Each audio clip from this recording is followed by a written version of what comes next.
बिस्मिल्लाहिर्रहमानिर्रहीम। उबरता सितारा के प्लेटफॉर्म से मैं हूं आपका होस्ट एचएम खान। अस्सलाम वालेकुम मेरे पाकिस्तानियों। इंपोर्ट हमने कर ली है, पाकिस्तान में प्रोडक्ट आ गई है, लेकिन बहुत महंगी पड़ गई है। अब इसको हम फरोख्त कैसे करें, क्योंकि ऑलरेडी मार्केट में बहुत सस्ती है। ये एक ऐसा सवाल है जो कि हमारे दिमाग में भी चल रहा होता है, और उन लोगों के लिए जो कि बगैर सोचे समझे प्रोडक्ट को मंगवा लेते हैं और आके फंस जाते हैं, फिर उनसे फरोख्त नहीं होती। आज मैं आपको 10 ऐसे पॉइंट्स बताऊंगा जिनकी मदद से आप इस मामले का खुद ब खुद हल निकाल लेंगे। थोड़ा सा हल मैं भी आपको लास्ट में वीडियो के बता दूंगा कि वो कौन से 10 पॉइंट हैं जो कि आप मद्देनजर नहीं रखते और इंपोर्ट कर लेते हैं बगैर सोचे समझे या लोगों की बातों में आके। बहुत अहम वीडियो है, लास्ट तक देखिएगा। एक एक बात इंपॉर्टेंट है। फिर आप मुझसे ये सवाल नहीं अब करेंगे कि जी हम इंपोर्ट कर रहे हैं, प्रोडक्ट हमें महंगी क्यों पड़ रही है, हम इसको फरोख्त ही नहीं कर सकते हैं। इस तरह की बातें जो कि आपकी ईमेल्स में मुझे बहुत ज्यादा रिसीव हो रही हैं, फिर आप लोगों का गिला भी आता है कि मैं टाइमली आप लोगों को जवाब नहीं देता। तो आज मैं आपको इस वीडियो के जरिए बताऊंगा 10 पॉइंट्स के वो कौन से हैं जिसकी वजह से आपको मसाइल पेश आ रहे हैं। नए आए हैं तो चैनल को लाजमी सब्सक्राइब करें, बेल आइकन पे क्लिक करें। अब हम चलते हैं अपने टॉपिक के ऊपर। तो पहला हमारा जो पॉइंट है वो रिलेटेड है मार्केट रिसर्च।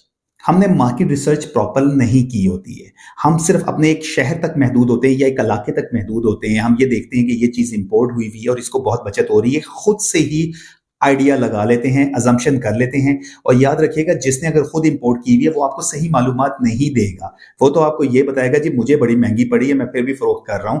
उसको बचत हो रही होती है। एक तो हम बचत का प्रॉपर आइडिया नहीं लगाते। हम ये समझते हैं कि इसने बाहर से अगर ये प्रोडक्ट मंगवाई है तो ये कम से कम 50% तो कमा रहा होगा। ये सोच जो है आप लोग निकाल दें। आपने अपने प्रॉफिट की रेशो खुद निकालनी है। लेकिन अगर आपके दिमाग में ये चल रहा है कि मैंने इंपोर्ट करनी है और अगर ये चीज मुझे 100 रुपए की पड़ी है तो 100 रुपए की चीज के पीछे मैंने 300 रुपए कमाना है। मैंने अक्सर लोगों को देखा है, उनके दिमाग में यही चीज चल रही होती है, बाहर से चीज मंगवाई 100 रुपए की मुझे पड़ गई तो मैंने 300 रुपए में बेचनी है। तो ये तो आप चीज निकाल लें। तो पहला पॉइंट ये है, मार्केट रिसर्च आपके पास होनी चाहिए। आपको उसकी डिमांड का भी पता होना चाहिए, टारगेट ऑडियंस का भी पता होना चाहिए, तीसरा कंपटीशन भी पता होना चाहिए। डिमांड कोशिश करें चारों सूबों से लें तो ज्यादा मुनासिब है, क्योंकि अगर आप ऑनलाइन फरोख्त कर रहे हैं तो आपकी जो फरोख्त है वो बैरून मुल्क भी हो सकती है, पाकिस्तान में भी हो सकती है और कहीं भी जा सकती है। तो आपको जो प्रोडक्ट आप इंपोर्ट करने जा रहे हैं उसका प्रॉपर नॉलेज होना चाहिए मार्केट रिसर्च के मुताबिक। नंबर 2, इंपोर्ट करते हुए मद्देनजर रखिए एक चीज। जब आप किसी वेबसाइट या ऐप के जरिए मालूमात ले रहे होते हैं उस प्रोडक्ट के, यानी रेट ले रहे होते हैं, स्पेसिफिकेशन ले रहे होते हैं, तो आपको यह मालूम नहीं होता कि मैं कंपनी से बात कर रहा हूं, ट्रेडर से बात कर रहा हूं या एजेंट से बात कर रहा हूं। इब्तदाई तौर पे उससे पूछ लें कि आप कंपनी के रिप्रेजेंटेटिव हैं, एजेंट हैं या ट्रेडर हैं या कंपनी के ओनर हैं। ये जहन में बात रखें, क्योंकि आप पाकिस्तान में बैठे कम्युनिकेट कर रहे हैं और वो चाइना में बैठे हुए हैं। आपको नहीं आइडिया, आपने उनका जो डाटा हासिल किया है वो रिसर्च के जरिए हासिल किया है, चाहे वो वेबसाइट के थ्रू चाहे ऐप के थ्रू। अब मालूमात अगर लेना चाह रहे हैं तो आपके पास प्रॉपर मालूमात उनकी होनी चाहिए, मैं किससे बात कर रहा हूं। तो यहां आपकी प्लानिंग बेहतरीन होनी चाहिए। आप जब भी उनसे बात करेंगे उनकी मालूमात आपके पास होनी चाहिए कि मैं अपनी प्रोडक्ट की जो मालूमात ले रहा हूं या इनसे खरीदने जा रहा हूं, आखिर हैं ये कौन, कंपनी वाले हैं या कोई एजेंट हजरात हैं या कोई ट्रेडर हजरात हैं। नंबर 3, प्रोडक्ट का महंगा होना। ऐप के जरिए जब आप कोई ऑर्डर देने जा रहे होते हैं और खास तौर पे आप चाहते हैं कि मैं वहीं जाके पेमेंट भी कर दूं, तो यहां 2 प्रॉब्लम्स आपको आ जाएंगी। पेमेंट का मोड, आपने कोई वीजा कार्ड रखा हुआ है या कोई और भी आपका सोर्स है, तो जहन में रखें बात, आपको प्रॉब्लम आएगी और खासतौर पे आपके फॉरवर्डर को आएगी। जब तक उसके पास पेमेंट की मालूमात नहीं होगी, क्लियरेंस में प्रॉब्लम्स आएंगी। और दूसरा, आप जब अलीबाबा जैसी ऐप्स पे जाके आप डायरेक्ट पेमेंट कर देते हैं तो आप क्या काम कर रहे हैं, प्रोडक्ट को 1 रुपए की बजाय 3 रुपए में खरीद रहे हैं, क्योंकि 2 रुपए जो हैं एक तो ऐप वाला भी ले रहा है, दूसरा ये कि आप जिस रिप्रेजेंटेटिव को दे रहे हैं हो सकता है वो एजेंट हो, कंपनी वाले भी हों, उन्होंने भी आगे से उनको कमीशन देना होता है, तो वो कमीशन रख के आपको रेट दे रहे हैं, इसलिए आपको प्रोडक्ट 3 गुना महंगी पड़ रही है। इसका तरीकेकार ये है कि आप जब उनसे बात करें और आपने सोच लिया मैंने इनसे प्रोडक्ट खरीदनी है, तो आप उनको वीचैट या व्हाट्सएप के ऊपर लेकर आए, व्हाट्सएप पे उनसे बातचीत करें, पैकिंग लिस्ट लें, अपने फॉरवर्डर को भेज दें, फॉरवर्डर आपको बता देगा पाकिस्तान में कितने के पड़े हैं। दूसरा ये, आप उनसे डायरेक्ट सोर्स यानी कि डायरेक्ट उनके साथ डील करें, किसी ऐप के जरिए डील नहीं करें, चीज आपको महंगी पड़ेगी। नंबर 4, इन तमाम 10 पॉइंट्स में ये सबसे अहम पॉइंट है, क्वांटिटी। लोग क्या काम कर रहे होते हैं, 70% जब फर्स्ट टाइम बात कर रहे होते हैं तो वो सैंपल खेल रहे होते हैं, यहां वो फंस जाते हैं। फंस किस तरीके से जाते हैं, सैंपल जो है वो आपको एक्सपेंसिव पड़ेगा। सैंपल मंगवाने का तरीकेकार ये है कि अगर उसका वजन 2 किलो से कम है तो आप अपने सप्लायर को ही कह दें कि वो आपको किसी भी बड़ी कोरियर कंपनी के जरिए आपके डायरेक्ट एड्रेस पे भिजवा दे, अगर आप प्रोडक्ट से मुतमईन नहीं हो पा रहे हैं, सैंपल तो सूरत में है। अब यहां दूसरा हम ये काम करते हैं, हम सैंपल भी अगर मंगवाना चाहें या सैंपल नहीं मंगवाना चाहें, डायरेक्ट उनके साथ डील करना चाहें, हमें वो लोग पसंद आ गए, लेकिन हम क्वांटिटी डर के मारे बहुत कम रख रहे हैं या हमारे पास इन्वेस्टमेंट कम है, बहुत महंगा पड़ेगा। आपका अगर weight 5 KG, 10 KG, 15 KG, 20 KG, 25 तक या 50 तक भी है, आपको महंगा पड़ेगा। आप इसको जब बाई एयर कंसाइनमेंट मंगवाएंगे तो आपको प्रॉब्लम होगी। कंसाइनमेंट्स बहुत बेहतर है, समुद्र के रास्ते आ जाएं तो बेहतर है, उसमें आपको बेनिफिट होता है, आपके अखराजात बहुत कम आते हैं। लेकिन बाई एयर जब मंगवाते हैं आपके अखराजात बहुत ज्यादा होते हैं, और बाई एयर कंसाइनमेंट्स वही आती हैं जिनका वजन बहुत कम होता है। दूसरा एक और, यहाँ टाइम का भी ड्यूरेशन आ जाता है, लोग इंतजार नहीं कर रहे होते, क्योंकि आजकल बाई सी की जो कंसाइनमेंट है 45 से 50 दिन लग रहे हैं, 60 दिन भी लग रहे हैं, उससे कम डेज में नहीं आती है। लेकिन बाई ईयर की जो कंसाइनमेंट है 10-15 दिन 20 दिन में आ जाती हैं। यहां हमें मसला ये होता है कि वो हमें महंगी बहुत पड़ रही हैं। तो क्वांटिटी का रोल यहां बहुत इंपॉर्टेंट है। क्वांटिटी अपनी जितनी ज्यादा बढ़ाएंगे उतना बेनिफिट आप हासिल करेंगे। आप जो ये कहते हैं कि जी मार्केट, हमारी रिसर्च जो है वो बता रही कि ये फला बंदा जो प्रोडक्ट लेकर बैठा है 200 रुपए में बेच रहा है, लेकिन जब मैंने अपने फॉरवर्डर से पता किया, आप समझते हैं फॉरवर्डर सारे पैसे खा रहा है, उसमें गलत है। तो वो हमें जो रेट बता रहा है वो तो बहुत महंगे पड़ रहे हैं। अक्सर लोग मुझसे भी पूछते हैं, जब मैं उनको रेट बताता हूं तो वो मुझे समझते हैं कि जनाब जैसे मैं आप लोगों से बहुत ज्यादा डिमांड कर रहा हूं। ऐसा कतन नहीं है। उसकी वजूहत यह आपकी क्वांटिटी बहुत कम है। क्वांटिटी बढ़ा लें, जब क्वांटिटी आप इंक्रीज कर लेंगे तो आपको बेनिफिट हो जाएगा।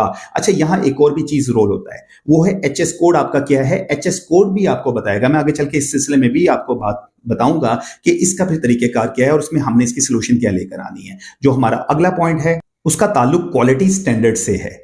क्वालिटी, जैसे हमारे यहां पाकिस्तान में 3 तरह की प्रोडक्ट्स मिल रही हैं, एक बहुत सस्ती है, एक महंगी है, एक उससे भी ज्यादा महंगी है, इंपोर्ट हुई हुई है। तो इंपोर्ट हुई हुई प्रोडक्ट में क्वालिटी का रोल बड़ा इंपॉर्टेंट हो जाता है। आप अगर ये देखें कि ये पाकिस्तान में बहुत सस्ती मिल रही है लेकिन चाइना से महंगी मिल रही है, तो क्वालिटी स्टैंडर्ड उसका चेक कर लें। मैंने मोस्टली देखा है, मेरे पास काफी सारी आजकल प्रोडक्ट्स आ रही हैं जो मैं वीडियोस में आपको दिखा भी रहा हूं। मैंने ये देखा है कि जो मैंने सिलेक्ट की है प्रोडक्ट वो हाई क्वालिटी की हैं, इसलिए थोड़ी सी महंगी भी है। उसके मुकाबले में वही सेम प्रोडक्ट की शेप भी वही है लेकिन क्वालिटी बहुत नाकिस है, इसलिए वो सस्ती भी है।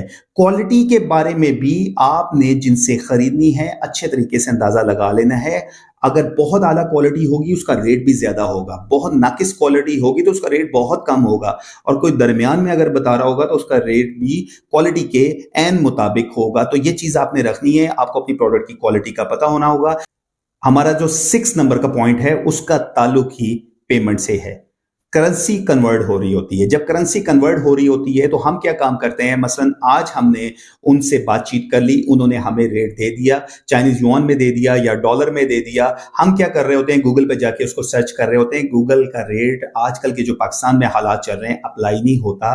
इंटर बैंकिंग के रेट पे जाएं या बहुत बेहतर है बैंक से रेट पता कर लें, उसमें 1-2 रुपए का ऊपर नीचे इजाफा होता है। फिर हम ये काम करते हैं, रेट लेके रख लेते हैं। अभी हमारे पास पैसों का बंदोबस्त नहीं है, कोई भी हमारे पास मसाइल हैं, अभी हम रिसर्च कर रहे हैं, हम 3 हफ्ते के बाद जाके ऑर्डर दे रहे होते हैं जब करेंसी का रेट कुछ और पहुंचा हुआ होता है।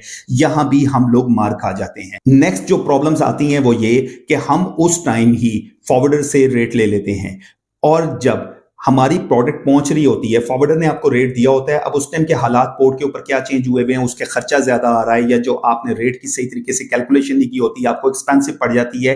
तो रेट्स की कैलकुलेशन करना जो है ना वो भी आप लोगों के लिए ठीक नहीं होती, प्रोडक्ट का महंगा होने का सबब बन जाती है। इसका तरीकेकार ये है, एक तो ये कि जब पैसे भेजने हैं उस टाइम ही आप देखें कि आपने उसका रेट क्या तय किया हुआ है। दूसरे नंबर पे ये फॉरवर्डर को उसी टाइम भेजें जब आप बिल्कुल प्रोडक्ट लेने के लिए तैयार हैं, और उससे बात कर लें कि ये जो आपने रेट दिया है ये 15 दिन का है, 20 दिन का, 25 दिन का, 10 दिन का या 1 महीने का। मोस्टली जो मैंने देखा है फॉरवर्डर हजरात 15 दिन से या 1 महीने का आपको रेट बताते होते हैं। उसके बाद ये है जब वो देखते हैं मार्केट में कंडीशन क्या होगी, ऊपर नीचे रेट हो सकता है, कम भी हो सकता है, ज्यादा भी हो सकता है। सातवां और नेक्स्ट वेरी इंपॉर्टेंट, शिपिंग और लॉजिस्टिक के इखराजात। हम शिपिंग और लॉजिस्टिक इखराजात को सही तरीके से मुय्यन नहीं कर रहे होते हैं। हमने प्रोडक्ट ले ली, हमने प्रोडक्ट को पहुंचा दी वेयर हाउस में फॉरवर्डर के, या खुद डायरेक्टली ऑर्डर दे दिया, हमने उसका शिपिंग के अखराजात को नहीं देखा, लॉजिस्टिक के अखराजात को नहीं देखा, और एक और हिडन चार्जेस पोर्ट के अखराजात को नहीं देखा, असेसमेंट के चार्जेस को नहीं देखा। यहां हमें मसले आ जाते हैं।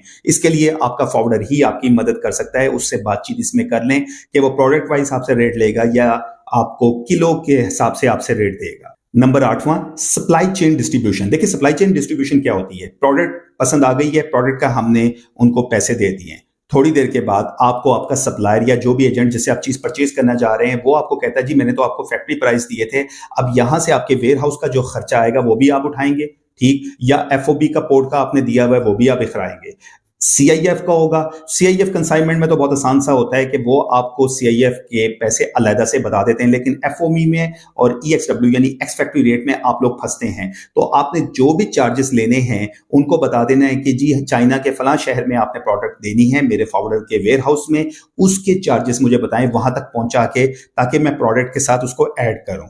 ये बहुत अहम टॉपिक है। वजह ये है कि बाज़ वक़्त ये होता है कि आपकी प्रोडक्ट भेज दी जाती है और वहां वेयर हाउस में जा रही होती है और वहां जाके वो इखराजात मांग रहे होते हैं जो कोरियर के जरिए उन्होंने भिजवाया होता है। इसलिए चाइनीज से बात इसमें पहले करें। हमारा जो 9वां और नेक्स्ट पॉइंट है वो एचएस कोड से रिलेटेड है और पैकिंग लिस्ट से रिलेटेड है।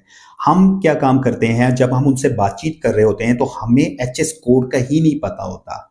कोई इसमें मुश्किल नहीं है, हर प्रोडक्ट का एक कोड मौजूद होता है और एचएस कोड के लिए आपको आपका सप्लायर ही बताएगा। इसके लिए आपको खुद तलाश करने की जरूरत नहीं है। आप जब अपने फॉरवर्डर से बातचीत करेंगे या मेरे से भी पूछ रहे होते हैं तो एचएस कोड आप साथ नीचे लिख दिया करें, मेरे लिए बड़ा आसान हो जाएगा। उसकी आपको टैक्सेस एंड ड्यूटीज निकाल के, शिपिंग के अखराजात निकाल के एक रेट बताना, ठीक।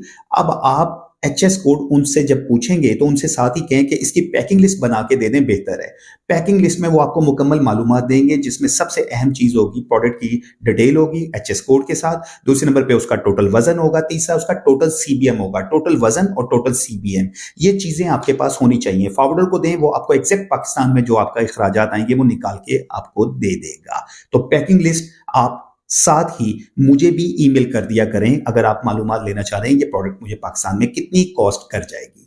हमारा जो 10वां और सबसे अहम पॉइंट वो है रिलेटेड इन तमाम 9 बातों में, पाकिस्तान में ये प्रोडक्ट कैसे आएगी ताकि ये कम कीमत हमें मिल जाए। अब पाकिस्तान में अगर प्रोडक्ट आप मंगवाना चाह रहे हैं तो आपको सबसे पहले जो काम करना पड़ेगा, स्टेप बाय स्टेप मैंने इस पे वीडियो बनाई हुई है, फिर भी दोबारा बता रहा हूं। पहला, ऐप के जरिए या वेबसाइट के जरिए सप्लायर से बातचीत करें, 2 दिन लें या 3 दिन लें, पूरे प्रोडक्ट की मालूमात लें जो आप खरीदना चाह रहे हैं। बातचीत जब आप कर लेंगे उसकी पैकिंग लिस्ट उससे सबसे पहली सूरत में ले लें। मोड ऑफ पेमेंट डिसाइड कर लें कि आपने उसको पैसे किस तरह भेजने हैं, ठीक। तीसरे नंबर पे आप वो पैकिंग लिस्ट फॉरवर्डर को अपने भिजवा दें जो पाकिस्तान में मौजूद है। किसी ऐप के जरिए फॉरवर्डर को मत लें क्योंकि आप उसको नहीं जानते। कोशिश करें जान पहचान वाला फॉरवर्डर ले लें। अगर आपको इस सिलसिले में कोई प्रॉब्लम आ रही है तो आप मुझे प्लीज ईमेल कर दें तो मैं आपको इसमें बता दूंगा पाकिस्तान में कितने अखराजात होंगे। फॉरवर्डर की जहां तक बात है, मेरी अपनी टीम भी मौजूद है तो उसमें मैं आपकी मदद कर सकता हूं। फॉरवर्डर जब आपके पास आ जाएगा वो आपको पैकिंग लिस्ट के मुताबिक रेट पाकिस्तान में बता देगा कितना आएगा। कैलकुलेट कर लें 2 तरह के पैसे, एक तो जो चाइना में भेजने हैं, दूसरे जो पाकिस्तान में आने हैं। इसमें हिडन चार्जेस जो हैं अपने फॉरवर्डर से पहले ही पूछ लें कि ये जो डिलीवरी है क्या मेरे घर तक होगी या मेरी डेस्टिनेशन तक होगी और मुझे जाके खुद लेनी होगी। कैलकुलेट जब करेंगे तो आपको पता लग जाएगा कि एग्जैक्ट कॉस्ट मुझे कितने की आ रही है, सस्ती है या महंगी है, ये कैलकुलेशन आपने करनी है। फिर भी आपको कोई भी सवाल हो, फिर भी कोई मुश्किल इंपोर्ट के सिलसिले में आ रही हो और खासतौर पे चाइना से लेनी हो, उसमें प्रॉब्लम आ रही हो, आप मुझे ईमेल कर सकते हैं। अपनी दुआओं में याद रखिएगा। फी अमानिल्लाह। पाकिस्तान जिंदाबाद।